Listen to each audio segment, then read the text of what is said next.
அனைவருக்கும் வணக்கம்.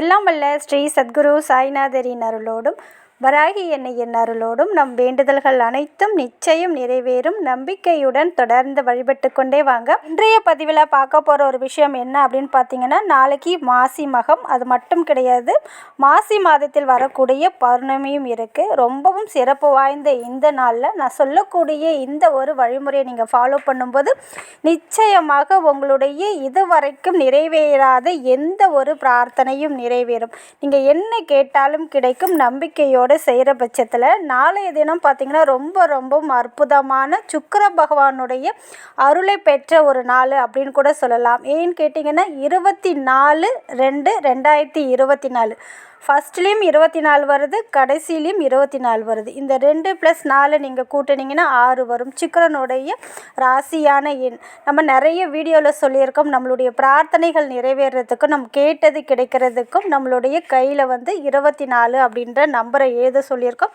லட்சக்கணக்கான பேருடைய பிரார்த்தனையை நிறைவேற்றிருக்கு. கமெண்ட்டில் நிறைய பேர் கொடுத்துருக்காங்க. அதே போல் பார்த்திங்கன்னா நம்ம சேனலில் இருக்கிற கம்யூனிட்டி டேப்பில் பார்த்திங்கன்னா இந்த 24 நாளில் எவ்வளோ பேர் பலனடைஞ்சிருக்காங்க அப்படின்ற சக்ஸஸ் ஸ்டோரி அதில் இருக்குது. நீங்கள் அதுலேயும் போய் பார்க்கலாம்.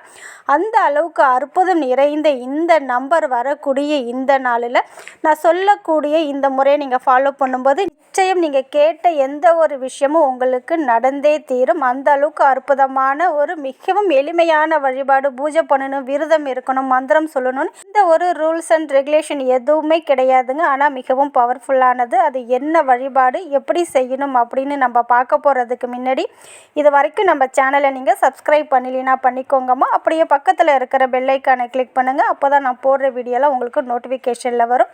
என்னோடய பதிவு உங்களுக்கு பிடித்திருந்தால் ஒரு லைக் கொடுங்கம்மா. நாளைய தினம் பார்த்திங்கன்னா 24/2/2024 மிகவும் அற்புதமான நாள். மாசி மகம் பௌர்ணமி எல்லாம் ஒன்று சேர்ந்து வரக்கூடிய அற்புதமான நாளில் நாளைக்கு உங்களுக்கு எப்போ டைம் இருந்தாலும் சரிங்க, இந்த ஒரு வழிபாடை பண்ணுங்கள். வழிபாடுனா பூஜை விரதம் எதுவுமே கிடையாதுங்க. நாளைக்கு காலையில் ஏந்திரிச்சு குளித்து முடிச்சுட்டு உங்களுடைய கட்டவரலுக்கு கீழே 24 அப்படின்ற நம்பரை எழுதுங்க. நம்பரை எழுதுறதுக்கு முன்னாடி உங்களுக்கு என்னென்ன தேவைகளோ அதெல்லாம் நீங்கள் மனசில் சொல்லிக்கொண்டு இந்த 24 அப்படின்ற நம்பரை எழுதுங்க. நாளைக்கு நிலவு ஒளி வந்ததுக்கப்புறம் ஒரு நாளைக்கு மாலை 7 மணிக்கு என்ன பண்ணுறீங்கன்னா, நிலவு ஒளி எங்கே தெரியுதோ மொட்டை மாடியில், பால்கனியில், இல்லை நீங்கள் ஏதாவது ஜன்னல் பக்கமாக நிலவு லைட்டாக தெரிஞ்சால் கூட பரவாயில்லங்க, அந்த இடத்துல கூட உட்காந்து நீங்கள் எழுதலாம். சப்போஸ் நிலவு ஒளி தெரியாத பட்சத்தில் பூஜை ரூமில் உட்காந்து நீங்கள் எழுதலாம். ஒரு ஒயிட் கலர் பேப்பர் எடுத்துக்கோங்க.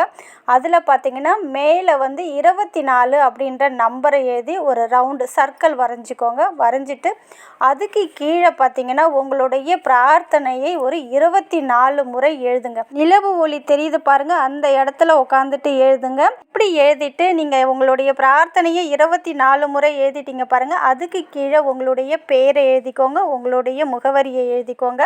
அந்த பேப்பரை 3ஆக மடிச்சுக்கோங்க. 3ஆக மடிச்சுட்டு நீங்கள் என்ன பண்ணுறீங்கன்னா, எந்த இடத்துல நிலவு தெரியுதோ அந்த இடத்துல போய் இந்த பேப்பரை வச்சுடுங்க. அவ்வளோதாங்க. வச்சுட்டு நீங்கள் வந்துடலாம். வேறு எதுவுமே நீங்கள் செய்யணும்னு அவசியம் கிடையாது.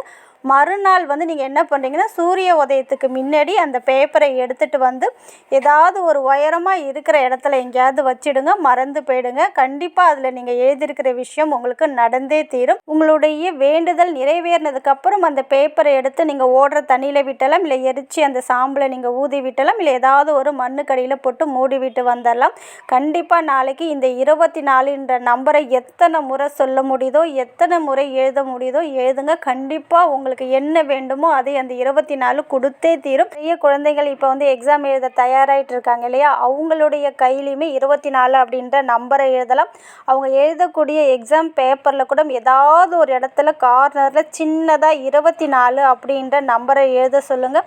இப்படி எழுதுவதன் மூலமாக அவங்க கேட்ட நீங்கள் நினைத்த மார்க் உங்களுக்கு கிடைக்கும். எல்லா சப்ஜெக்ட்லேயும் நல்ல மார்க் எடுத்து சென்டம் எடுக்கக்கூடிய அற்புதமான ஒரு வாய்ப்பை இது ஏற்படுத்தி தரும். அதனால் நாளைக்கு உங்களால் எத்தனை முறை 24 அப்படின்ற நம்பரை எழுத முடியுமோ சொல்ல முடியுமோ சொல்லுங்கள். அதே போல் அந்த பேப்பரில் நீங்கள் எழுதுறீங்க பாருங்கள், ரெட் கலர் பெண்ணாலையும் எழுதலாம், ப்ளூ கலர் பெண்ணாலையும் தாராளமாக நீங்கள் எழுதலாம். நாளைக்கு காலையிலேருந்து இரவு 12 மணிக்குள்ளே எப்போ வேண்டுமானாலும் நீங்கள் 24 அப்படின்ற நம்பரை எழுதலாம். நிலவு வந்ததுக்கு தூங்குனதுக்கப்புறம் எழுதுனீங்கன்னா அதீத பவர் உங்களுக்கு இருக்கும். அதனால் நீங்கள் நாளைக்கு காலையிலையுமே எழுதலாம். மாலை 7 மணிலேருந்து இரவு 12 மணிக்குள்ளே எப்பொழுது வேண்டுமானாலும் எழுதி அந்த பேப்பரை நிலவு ஒளி தெரிகிற இடத்துல நீங்கள் வச்சிடலாம். அதே போல் பார்த்திங்கன்னா இதுக்கு வந்து நீங்கள் நான்வெஜ் சாப்பிட்ருந்தாலும் தாராளமாக இந்த வழிபாடு பண்ணலாம். மாதவிடாய் காலத்திலும் தாராளமாக பண்ணலாம்.